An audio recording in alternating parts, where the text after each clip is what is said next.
Okay, say something. Hello. Adventure. Love. Connection. Risk. Passion. Evolution. Play. Life. The Archetypal Tarot Podcast. Provocative mythology for the 21st century. Hi there, Julianne here, and we have a quickie edition of the Archetypal Tarot Podcast for you this month. We're going to have a full edition of the podcast for you next month with a new and exciting guest. But to tide you over, here's Sindera and I talking about the moon card, transitions, and the not giving a crap about what people think indomitable spirit that can be found in all of us, as represented by the mythological goddess Artemis. Complete show notes can be found at archetypus.com/themoon. Enjoy the show and let us know what you think on Facebook or Twitter. So what were we going to call this podcast anyway? The Indomitable Podcast. That's my short version of something. No. You have a masterful We had collection of words for this. What is it? We had something better. I believe the moon transitions and the indomitable spirit in every woman. Say it 10 times fast. No. Well, I'm impressed with your, bringing that in for us. And I've just made it up. It's amazing. But how can you do this? You know how they say you need to write your essay or your book or whatever, and then you can come up with a title for it? How do you know what we're going to talk about? You're just assuming it's a good title, but we're going to go with it.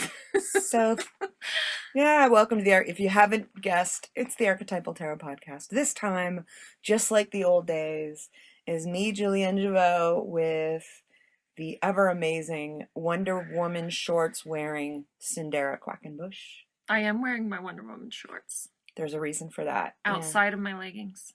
It's pretty PG around here, at least this time. So we'll see if it stays that way. We want to talk about, well, obliquely, honestly, but the moon card of the tarot. And many people, when they look at the moon card, you can associate it with lots of different archetypes. One in particular is the goddess Artemis. And Sindera and I just last weekend had the pleasure and honor of attending a half-day workshop with Jungian analyst, amazing author, Jean Shinoda Bolen. And we are huge fans of hers. And being all Jungian and archetypes, she wrote a book called The Goddesses in Every Woman. And I know we've referenced it a number of times. Both Sindera and I have read it. Fantastic book, really insightful for women and to learn about these various archetypes that are acting within us. And you can think of it two ways, that we're acting within them and they're acting within us. And she wrote a book, thank you for the gentleman out there too, Gods in Every Man. So we took a workshop that was based on Jean's latest book, which is all about Artemis. In addition to being a Jungian analyst, she's this psychiatrist and a speaker, and so we got to sit in a room and be with a bunch of other women, and only about 20 of us too. It's a small class. And I feel like once you've reached this wonderful stage of your career where you've written these books, you've done so much research, had so much life experience, you can really sink into a space with a group of people and be very authentic and just sort of speak about what you've steeped in and what you're seeing in the culture.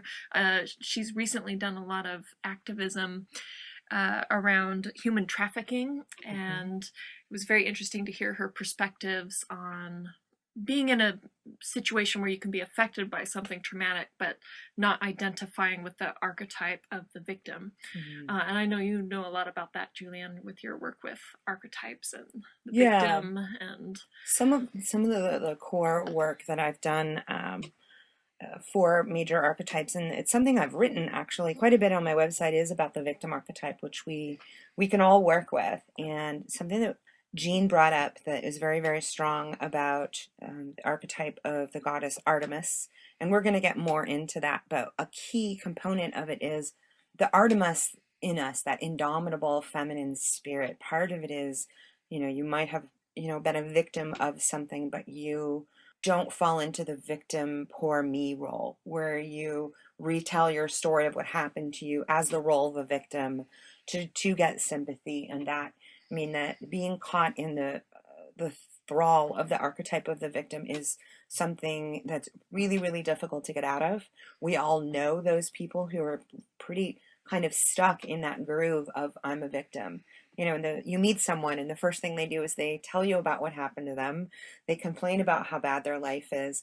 And they really do. There's like this almost a transition from the victim into the vampire, where they're just like, they just take everything out of you. You know, you have compassion for them, but I'll tell you what happened to me. And what was really wonderful to learn from Jean and really, really see this very powerful role of Artemis, the goddess of the hunt, the goddess of the moon, and the Artemis woman, which most of us can probably see in ourselves, is that not taking the role of the victim, of taking whatever happened to you and that you were victimized by, but it didn't bring you down. There was a transition point, and many, many people who are doing great work in the world, one of the reasons they're doing it is they were a victim at one point.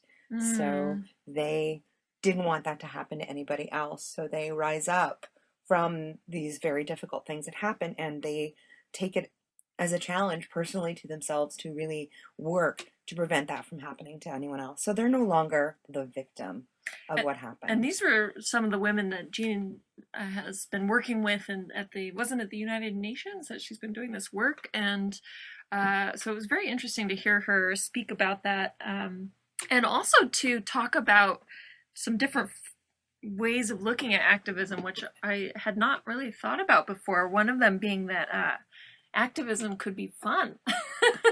It's very serious work with these traumatic stories, and here this very, she's written all these books. She's very serious in many ways, but she's just full of joy and love, and talking about how activism has been really fun, and they don't always win, but some progress has been achieved, but that it can be an experience of bonding with other people and connecting to the hearts of people that maybe that isn't activated for them in their normal bureaucratic jobs. And so it was pretty cool to hear about that experience from her.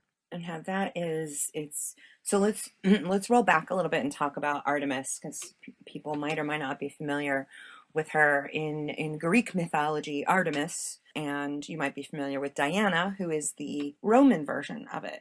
But for our purposes, and possibly because Jean was speaking specifically about the Greek myth of Artemis and, her lineage, which is fascinating. And if you guys study mythology, it is so screwed up and so interesting. She was born a twin. She has a twin brother, Apollo, and her mother, Leto, was basically cursed by Hera, because Hera was the angry wife of Zeus.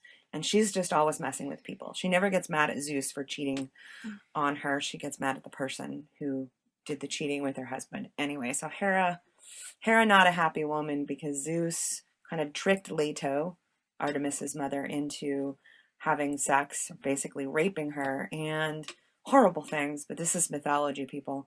Symbolically, it is basically a woman was done wrong, and Leto is pregnant, and in order to be safe, she basically gets shipped off to this tiny island where she's practically there by herself. Artemis is the firstborn, and then her mother Leto goes through this horrible, childbirth, trying to give birth to the twin, Apollo. And because this is all magical in mythology, Artemis then grows and is old enough to actually help her mother give birth. Instant midwife. So she's already established as a very strong feminine presence as Artemis. She is looked at it as the goddess of midwifery, because of that story, and also the moon. She's the goddess of the moon, which I think is, one way we kind of pair this with the moon card. But she's also the goddess of wilderness, and I found that really, really fascinating. As the statues and the artwork you see of Artemis, you will see that, they're ancient statues, but it's almost as if that archetype of her as the goddess of the moon and the hunt of this very strong, athletic, feminine character is rubber stamped throughout time in my life. I grew up watching Wonder Woman, who is as Artemis as it gets. And I wanted to be Wonder Woman when I was a kid. I don't know about you. I am Wonder Woman. You are, and you're wearing the shorts. So I think a lot of listeners and a lot of people will identify with the archetype of Artemis. And if you're at all interested, I highly recommend reading Jean's new book. It is called Artemis, the Indomitable Spirit in Every Woman. Highly, highly readable book. And she goes into more than just talking about Artemis. She looks at Atalanta, who was basically taken, she's a human character in mythology who was taken under the protection of Artemis. And so you'll read a lot about that and get an understanding of sort of this, the earthbound version of Artemis. And it's all over our culture today. I think it's maybe the last, 7 years that we've seen the Hunger Games. That's huge. Katniss Everdeen is very much this Artemis character. And prior to that, I mean, if we were to look in age order, I think of Scout Finch from the book and movie To Kill a Mockingbird. I mean, Artemis women are usually tomboys in some way, shape, or form in their childhood. They're not, if you have brothers, you're not told, oh, you've got to play with dolls, and you're like, I want to climb trees and do archery and all those things. I mean, it is very much a strong influence on a lot of women's lives. Mine for sure. I currently work at an all-girls school, and I really feel the Artemis energy alive just working with girls every day. It's pretty amazing, from about 5 years all the way up to 13. And this is really like the prime age where Artemis would be the protector of this age group of girls. And I'll tell you, honestly, I sometimes, or most of the time, completely forget that I'm working in an all-girls school, because the girls are free to take up the energies of boys, or what we ascribe to boys in our culture. They can be however they want to be, and for some that's doing choir activities, for others it's being very sports and active and outside. And it's so interesting to see how it shows how all the differences show up amongst these girls. And how lucky, I think, in a way, to have that position and that ability to be taken for granted. I think that's not necessarily, it's definitely not true everywhere, even in the greater Bay Area, but even in the country. I mean, we do see these role models, these Artemis role models like Katniss Everdeen, and of course Brave, the Pixar Merida. movie. Yeah, I mean, she is Artemis, and I think that is another, that story is a spinoff of the Artemis, mythology and the symbolism in it. And it's not a love story. It's not a princess story as much as it is her relationship to her mother. The bear is associated very often with Artemis as well, and that mother bear energy. There is, that the word indomitable means you can't be subdued. And I mean, it's so lovely that young women can grow up feeling like that's totally who they can be, but that has definitely not always been the case. We've had the Disney princess, oh come save me kind of thing. And I know that's, if you're an Artemis person, man or woman, that, princess thing, you just don't get it. You just don't identify with the, come rescue me. It's more like, be by my side and hunt with me and fight with me.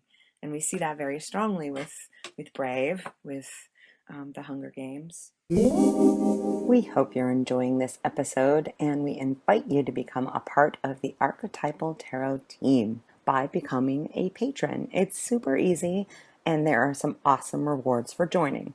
So just visit tiny.cc/tarot for more information. And now back to our program.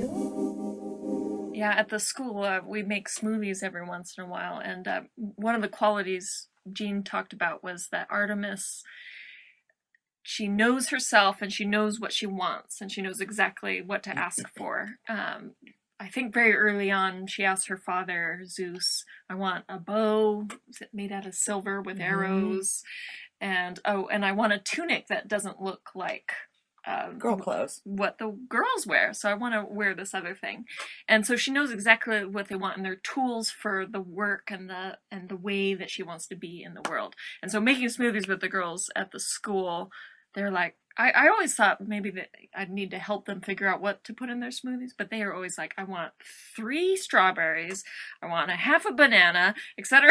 They always know, and I'm really interested, like, wow, when did this develop? I don't remember this being as natural or encouraged as Sounds it like is now. you're working kind of a little like Artemis school. It is. We got a lot of female teachers, and it's a pretty great place to be. Founded by a woman back like 150 years ago, Sarah Dix Hamlin, who was herself an Artemis woman, never married, was very invested in the education of girls and young women, and making sure that they were not just going to some prep school, where they work on their looks and their grace, but that they were learning real things about art and culture and science and all of those things.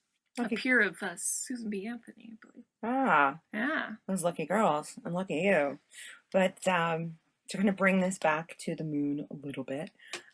So that's the first phase, it's the first phase. Waxing of the moon. And it was so cool to learn that we always hear the maiden mother crone, and that was sort of debunked by Jean when we went. That was cool. Yeah, I think you can recast something that we learned in this course and then is covered in more depth in the book. Is so Artemis, right? So there's this archetype of this, empowered feminine, a warrior, but a warrior hunter, but there's a lot of what you'd call shoulder to shoulder friendship, like a sisterhood and brotherhood. The mythology of Artemis was very much about like being with nature, being with, the sisters and brothers, and working together. There's very much like both process and community and togetherness. And she talked about sort of it's almost like a 3-in-1 goddess that you get with the story of Artemis. It's twined together with Artemis as representing sort of symbolically the new moon, right? The young, and that would be the maiden sort of archetype that is often discussed as a triune of, she said, maiden, mother, crone. But what's fascinating in the mythology of Artemis is, so we have hers, the new moon, and then instead of mother as that central figure, we have the full moon, which is the full woman, and that's represented by kind of a little known mythological character named Selena. And Selena is that representative of just the full woman, in her sort of like full, most sort of voluptuous powers. And then it moves from the full moon into the waning moon, which is the goddess Hecate. I always want to say Hecate, but she said it Hecate, and I'm going with that because she's an expert. And Hecate is the crone, is the fair witness. And I think as we age and we, if we have those elder feminine people in our lives, they've gotten to the point, they're like the old lady on the bus is like, whatever, like nothing's gonna bother me today. They're that like crone who's just not messing with a lot of those tiny ego things that will, drive us crazy day to day. But she also is very much a fair witness, can see what is happening and can speak from a place of wisdom. And one of the reasons I wanted to call this the Transitions podcast with the moon and the symbol of the moon itself, those 3 sort of aspects of the goddess, the Artemis, the Selena, and the Hecate, are all about those transitions of the moon. Like no matter what, the moon will transition from the waxing, the growing moon into the full moon and then back into the waning moon, and really recognizing in our lives that we're in some way, shape, or form, we're always in transition. Maybe they're smaller and they're just so regular that those transitions are sort of happening in the, normal part of your life. But oftentimes, and it's usually, I think, sort of loss of a job, loss of a partner, loss of, your health temporarily, that is a big transition point. And I think the guidance of the understanding that you are in a stage of a process, and that this is it's all continual movement, and that you're not, you might be lost for a while, but like those transitions are something we can rely on. Yes, and if you're going to go around in a circle with any of your friends and ask them if they're in a stage of transition, more than likely everyone will report that they did, as they did in the workshop that we attended. And of course, it's very difficult to keep the words down when you're reporting about what's up for you and where you are and where you're going at this time. It was interesting how she related Hecate to these stones at a crossroads that are found, which I had previously had heard of as Herms. I remember hearing about the Herms connected to Hermes and Trickster being at the crossroads and so forth. But there's also these stone placements at crossroads where the stone has three faces, and the center face is where you're at now, and then the other two are the two choices that you have in where you're going to go. And I thought that was an interesting interpretation, and I wondered if there was any overlap between Trickster and the old woman. And it also made me think of that figure in Brave, the old woman mentor. She's like this witch in the woods that makes, and she's kind of totally funny trickstery, and she's like, oh, too many bad experiences with customers, I'm not going to let you in. But and then the cure, quote unquote, was like this, seems like this horrible thing, but it ends up being absolutely the best for the mother and daughter, and facing the beast, the bear, and its beauties between them. So, but yeah, what do you know about the Trickster and Hecate? Yeah, there's quite a few. There's a Norse crone named Ely, and probably the one I'm thinking of the most is a character named Baba Yaga, and I think it's a Slavic myth. She's this nutty old lady character, and she has body. She would like lift up her skirt and show her hoochie at people just to make them laugh. Very much like would interrupt the party, but also kind of like drop some wisdom on people. And she wasn't always friendly and nice. And there is a similar to this Hecate, older wise woman who just does not give a shit anymore. There's just like don't care. I'm gonna say it. And as anybody who listens to the show often enough, I'm gonna be that lady when I get old. I mean, I'm already kind of her now, but I'll have the gray hair and the missing teeth or whatever to like make it all work. But there is definitely that this triune of the Artemis, Selena, and Hecate that really just shows that you can be present and feminine in so many different ways, and that there are, there's such power in transitions. I think often people will turn to, mythology and the tarot and archetypes to kind of like get, what is the wisdom? And I think it would be fun to sort of take on the Artemis, to work with that, to see if it's something very powerful coming through you that will help you through a transition point. We're going to make this a super short podcast today, but should you be interested in this, definitely look into this book. And the fact that Artemis is a hunter, and the fact that, we've got the symbolism in the moon in transitions, there's very much something about the wilderness and being in the wild, and looking at that literally. We have Cheryl Strayed, and then the movie with Reese Witherspoon, Wild, is another sort of story of that archetype of going into that wilderness. At the first of the year, I talked with Greg Lavoie about passion, and one of the ways to get passion back is to deeply get into the wild and connect with wilderness. And I think it's an important thing that I feel a lot of people are being called to do. You look at, like Hunger Games, and she had to go into the wild to survive, but to take a look at that both literally as maybe connecting to nature, that you need to do that, but also the wilderness is an understanding that like you're disconnected in a way, and you're being called, the metaphorical wilderness is like, I don't know where I am, I don't know what's going on, maybe you lost your job or something happened, but to realize that there is importance to being in that metaphorical wilderness, that if you can get over the this shouldn't happen to me phase, but also understand that like you're called to listen to your intuition more and just follow it. And I think the book that Jean Shinoda Bolen has just put out is very helpful for that. So if you identify with Arya or Daenerys in Game of Thrones, or you grew up watching Pippi Longstocking, or Wonder Woman, or any of those fabulous characters, this is an archetype to check out. Or maybe you're aching for it. Like I feel like I'm a very Venus or Aphrodite inspired woman. I think that I live in that, and she lives in me a lot of the time, which brings me into a lot of relationship with people, men and women, which I love. But I find that in getting in touch with Artemis, I can welcome in a sense of solitude, a sense of my own relationship to the wilderness, to nature, things that might get kind of lost or pushed to the wayside in all the vibrant, beautiful connections that I have with people in my life. So I think it can be a great thing to ask, which goddesses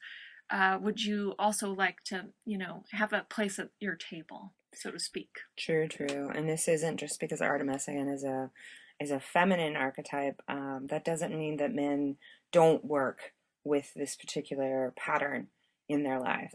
Did she ever write goddesses for every man? She did. Oh, she did. She did. I mentioned it at the beginning. Gods in every man. No, what I'm talking about though is, did she ever write goddesses for every man? No. Okay. Good point. Gods for every woman. Okay, I'm just going to put that out there. This is something we can do. It's true. I know. We're fighting against the very, very strong gender binary, but we're working with what we can work with. Next generation.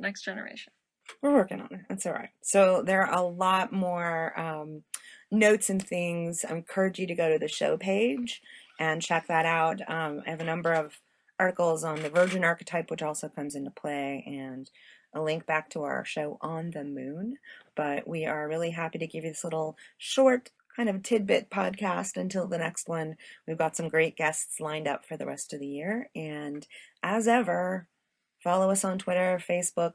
Let us know if you have some show ideas. We always love hearing from you. So from Artemis and transitions and moons and such here in San Francisco, we hope you enjoyed this episode, and we invite you to become a part of the Archetypal Tarot team by becoming one of our patrons. Our patrons are awesome. So if you're interested, visit tiny.cc/tarot for more information and the awesome rewards for joining. That's tiny.cc/tarot. Thanks for listening to the Archetypal Tarot podcast. We know you probably could have done something else with this last half hour, but we're really glad you spent it with us. And if you'd like to stay in touch with us in between podcasts, find us on Twitter. Our handle is @TarotPodcast. You can also find us on Facebook and, Google us. Find us on the web. We always love hearing from you. And if you have ideas for the show, let us know. We might be just crazy enough to do it. Until next time,